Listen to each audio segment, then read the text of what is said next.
There are quite a few perspectives on gender during the Renaissance, and today I will be discussing a few of those points of view in addition to describing the impacts that the Renaissance had on men and women during this time period.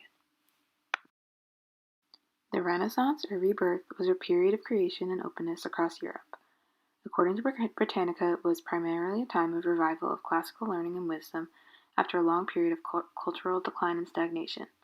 This was such an important part of history, as powerful innovations were invented, new continents were discovered, art was created, there was a rise of relevant city-states and national monarchies, and a breakup of the old feudal structures. Some of the most influential outcomes of this time period surfaced in Italy. Just one of these major developments was humanism. Humanism analyzed human nature and all of its achievements, in addition to the emphasis on the dignity of man. The ideas of humanism had numerous impacts on the entire European population, and it was quick to spread across the globe. Some of the most significant effects of humanism included allowing men to break free from the closed structure of religion, inspiring free thought and critical thinking, and promoting new confidence in the possibilities of human thought and creations. Humanism is what sparked the remarkable transition from the Middle Ages to the Renaissance, as free thinkers started to emerge and innovations were being produced like never before. Because humanism was so encouraging of free thought, it allowed many women of this time period to rethink their role in society. This permitted women in the higher social classes to take control of what little power they had. While men were still the dominant figures in European society, there was a slight shift that allowed women to engage with society in a way that they never had before. Even with all of this transformation, women were still not even close to being seen as equal to men. What is so interesting about this time period is the way men and women were portrayed in art. The majority of artwork from the Renaissance highlighted the stereotypes of gender. Men were shown as strong, powerful figures, whereas women were conveyed as weak and helpless. We can see the significant difference in the images shown. The painting on the left is Portrait of Francesca Maria della Rovere, while the one on the right is titled Portrait of Eleonora Gonzaga. The well-known Venetian artist of the time, Titian, created these portraits of the husband and wife. As Dr. Heather Graham, the writer of Introduction to Gender in Renaissance Italy, describes it, these paintings are considered ideal representatives of masculinity and femininity for that time period. Duke Francesco Maria della Rovere, the man in the painting on the left, was a great mercenary captain during the Renaissance. The way he was painted and the setting he was in truly represented the ideal man for this point in time. He stands upright with his body covered in armor, his hand rests on his war baton to show his military authority. His piercing stare truly engages the viewer, and there is very strong emphasis on his aggressive masculinity. Then in the background we can see a few other war batons, along with the papal keys and the Florentine lily, along with the oak branch that represents his family lineage. Each of these features contribute to the idea that this image displays a man in power. On the other hand, Francesco's wife, Eleonora, is painted very differently. Graham explained Eleonora makes the perfect and mirror counterpoint to her virile husband. She is in this passive position as she sits in her chair, while already contrasting her husband's image. There is a window shown next to her, which many believe signifies her containment in the domestic sphere. Her power is muted because she is a woman, and that continues to show with the objects in the background. The painting includes a clock, which contributes to her image of loyalty and patience. While it may seem crazy that a clock could represent these traits, it makes sense considering Eleanor was quite often awaiting her husband due to his work abroad in the military. To me, the overall meaning of the painting of the Duchess shows that the primary concern for women of this period was their husbands. They were always ensuring they were doing everything they could to support their husbands and their needs. It is clear from these images that art from this period represented women as inferior to men. Because of the rules of society, this was most definitely the case, but it is still important to acknowledge the small changes women were able to make during this period. While there were clearly significant gender roles outlined in most artwork from this time period, there were a few works that were completely contradictory to the idea that women were inferior to men. One of these famous works, Judas slaying Holofernes, was painted by Artemisia Gentileschi. She was a well-known female artist during this time period who was quite successful. Artemisia even started painting professional works from the age of 15. She is just one of the many women who contradicted the norm of the time. The image Judas slaying Holofernes portrays the woman Judith in a strong, very masculine way. It is so different from the portraits that Titian created. Judas is literally chopping off this man's head while another woman holds the man down. While it is quite gruesome, the image can be seen as empowering. It shows these women overpowering this man and taking control of the situation, which is something that women of this time never had the opportunity to do. Essentially, the main message of this painting, according to a visual arts article, is to view women triumphing over tyrannical men.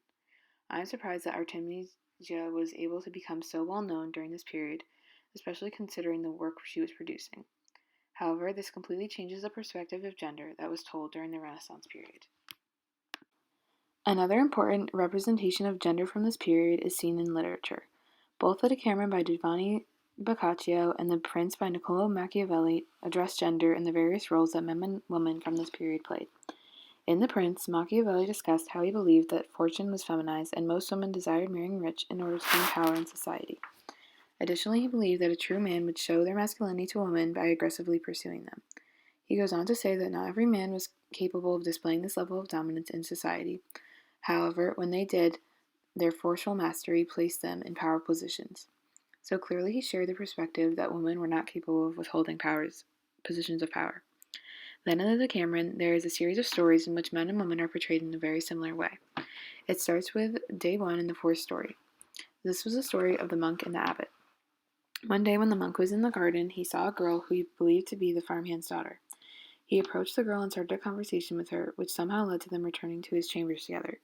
They end up having relations, and the abbot, hearing all this commotion, went and saw what they were doing. The abbot waited for the monk to leave the girl before he entered the chambers and spoke to the girl himself.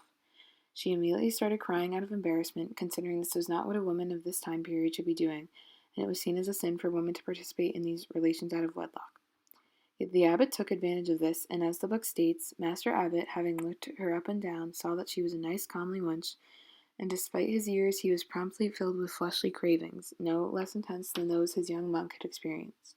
Then the abbot went on to express how it was actually the best decision for him to encourage relations with this girl. No one will ever find out, and a sin that's hidden is a sin that's half forgiven. I may never get a chance as good as this. It's always a good idea, in my opinion, to accept any good gift that the good Lord places in our path. Having said that all to himself and completely reversed his original intent in going there, he went up to the girl and gently began to console her. So, because the abbot wanted to have relations with this girl, he acted kind towards her when in reality he was taking advantage of the situation. This story represents everything that was wrong with men of this period. They constantly used their power over women to their advantage and used it for situations such as this. Both the monk and the abbot were completely wrong for their actions, and they justified what they did because they assumed she was a woman from a lower class. If this woman came from a rich or powerful family, the outcome would be completely different, given that these men would be destroyed for their actions. Overall, this story is very demeaning, but it shows the real treatment of the lower class. The Decameron also explains the role of men in women's lives quite well. Until women were married, they relied entirely on their fathers or brothers for everything from their social status to deciding who they would marry. This was shown very clearly in the 5th story from the 4th day. In this story, the main character, Lisabetta, lived with her 3 brothers. Their parents had passed away, so the 3 brothers were responsible for Lisabetta. As the story explains, they had a sister called Lisabetta, but for some reason or other, they had failed to bestow her in marriage, despite the fact that she was uncommonly gracious and beautiful. So, because her brothers had not arranged her marriage, she was alone and not permitted to be with anyone. Despite this, Lisabetta was seeing Lorenzo, a man who worked for the brothers. Eventually, when the brothers discovered the relationship between the two, they decided the only way they could avoid the damage to their name and Lisabetta's was if they murdered Lorenzo. Their actions emphasized the role of image in Renaissance society. They murdered someone in order to preserve their social status. This further proves that according to literature from this period, women did not seem to have a say in their own lives. Despite the extensive evidence to support that women had no power during the Renaissance period, there is limited proof to go against that idea. There were some women in the higher social classes that had access to an education. Some even had political careers. A few powerful women from this time include Lucrezia Borgia, Caterina Sforza, and Catherine of Siena. Each of these women had their own prominent roles in society that changed the way we look at women from this period. While Lucrezia Borgia is mostly known for her colorful reputation and the various rumors about her lifestyle, she still had quite a few accomplishments throughout her life. She had a diverse role in politics through her marriages to 3 different noblemen. She worked as a clerk at the Vatican and even earned the title of being a savvy businesswoman. Additionally, she gained power over time as she played a role as a patron of the arts through her support of various poets and artists. Not only did she support each of these works, but she actually put a lot of money towards assisting convents, hospitals, and roads in Ferrara. Lucrezia's contribution to this society is not well known, but it is very significant. She was just one of the many powerful women that contributed to Renaissance society. Caterina Sforza was another strong woman from this period. She held many roles as an alchemist, huntress, dancer, and warrior. Caterina had a great education in Latin, the classics, and even martial arts at the Sforza court. She was taught to be bold, and it is clear that she did just that through her many passions and hobbies. Following the death of her husband, Caterina played an even larger role in politics than she ever had before. During an intrusion, she was able to protect her husband's fortress from the powerful force of Caesar Borgia, and she became the regent of his land for her sons. Through her power, she showed no mercy to those who had done her wrong. After the assassination of her second husband, she ordered a series of mass executions and even torture as revenge. Caterina's nickname of the Tiger was completely fitting, given the extremely influential power plays that she used throughout her time in power. Lastly, Catherine of Siena was a distinguished woman from the Italian Renaissance. She even became one of Italy's patron saints. While she may not have been extremely powerful at the time, today she is recognized for her significant contribution to the Renaissance. In 1970, the Pope even named her as one of the only 4 female doctors of the Church. This is extremely significant considering women from this time period have always been seen as voiceless and weak. Catherine was so committed to the Church that it was rumored she only ate the Eucharist wafer for years. She was a driven and determined woman with a prolific career in service, and her writings continue to influence readers today. Lastly, she even became a trusted advisor to many political figures in secular and spiritual manners. It is clear that each of these women had significant contributions to Renaissance society. While all 3 of them deserve much more recognition for this work, I am grateful that there is research available into their lives and the roles they played in society. While these women may seem to completely reverse our perspective of gender in the Renaissance, there are still crucial factors to consider. These women each held significant power, but men were still superior to them. For example, Lucrezia may have gained political power by marrying into 3 nobleman families, but the reason for those marriages was because her father and brother used her as an instrument towards gaining power for themselves. So Lucrezia had been referred to as the most powerful woman from this time period, yet she was still a pawn for her brother and father to use at their choosing. The fact that women of this period were so minimized and controlled by men is quite infuriating. Women played a vital role in society, yet they were not recognized for it. On the other hand, the Renaissance man was a phrase formed during the Renaissance period that referred to a man who was capable of seemingly everything. These men had great intelligence, physical strength, and even had skills in the arts. While this might seem like a simple task, there was a lot of pressure for men of this period to accomplish each of these things along with being the head of the family. However, the pressure of being a man and accomplishing all these things society enforced on them was really the extent to the challenges of being a male during this time, while on the other hand, women seemed to face a never-ending list of disadvantages. In conclusion, it is obvious that the roles of men and women were very clearly defined. Even the woman who went against the rules of society still faced the drawbacks of being a woman.